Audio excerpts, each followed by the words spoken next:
তো কেমন আছো বন্ধুরা? আশা করি সবাই ভালো আছো। তো বিগত কয়েকদিন আমি ক্লাস 10-এর প্রত্যেকটি বিষয়ের উপরে কিন্তু এমসিকিউ এসিকিউগুলো টেস্ট আকারে তোমাদের কাছে আলোচনা করছি। তো আজকেরও একটা মজার টেস্ট বহুরূপী থেকে সবচেয়ে গুরুত্বপূর্ণ কিছু এমসিকিউ এসিকিউ আকারে তোমাদের পরীক্ষায় আসতে পারে সেরকম কিছু প্রশ্ন তোমাদের কাছে আলোচনা করব। কুইকলি খুব তাড়াতাড়ি করে দেখো তোমরা কিন্তু এর ভেতর থেকে কোন প্রশ্নগুলো পারছো। অর্থাৎ যেহেতু তোমাদের দ্বিতীয় পর্যায়ক্রমিক মূল্যায়ন একদমই আর কিছুদিন পরেই, তো সেখানে তোমরা দেখো তোমরা কতটা প্রস্তুত আর বহুরূপী থেকে শর্ট প্রশ্ন হিসাবে কোন প্রশ্নগুলো তোমরা উত্তর দিতে পারছো। তো সরাসরি কোনো কিছু কথা না বলে দেখা যাক প্রশ্নগুলো।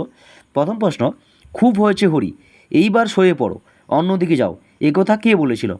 পরবর্তী প্রশ্ন, বাইজির ছদ্মবেশে হরিদার রোজগার হয়েছিল কত? পরবর্তী প্রশ্ন, সপ্তাহে হরিদা বহুরূপী সেজে বাইরে যান কতদিন? পরবর্তী প্রশ্ন, সে ভয়ানক দুর্লভ জিনিস, দুর্লভ জিনিসটি কি? পরবর্তী প্রশ্ন, পুলিশ সেজে হরিদা কোথায় দাঁড়িয়েছিল? পরবর্তী গুরুত্বপূর্ণ প্রশ্ন, জগদীশবাবু বিরাগীকে কত টাকা প্রণামী দিতে চেয়েছিলেন? পরবর্তী প্রশ্ন, আশ্চর্য হয়েছি, একটু ভয়ও পেয়েছি, হরিদা কোন রূপ দেখে বক্তা এমন দশা হয়েছিল? পরবর্তী প্রশ্ন, বিরাগীর ঝোলার ভেতরে কোন বই ছিল? পরবর্তী প্রশ্ন, এক সন্ন্যাসী এসে জগদীশবাবুর বাড়িতে ছিলেন, কতদিন ছিলেন? পরবর্তী প্রশ্ন, হিমালয়ান সন্ন্যাসীর বয়স কত বলে শোনা যায়? পরবর্তী প্রশ্ন, বিরাগীর মতে ধন জন যৌবন আসলে কি?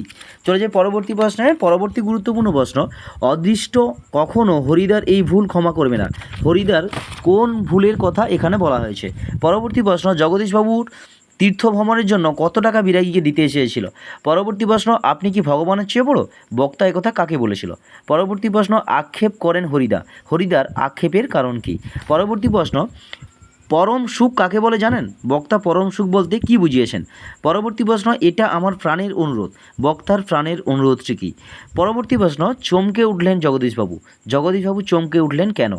পরবর্তী প্রশ্ন, জগদীশবাবু কোন কৌশলে হিমালয় থেকে আগত সন্ন্যাসীর পায়ের ধুলো পেয়েছিল? পরবর্তী প্রশ্ন, হরিদার কাছে আমরাই গল্প করে বললাম, কোন গল্পের প্রসঙ্গ উদ্ধৃতাংশে রয়েছে?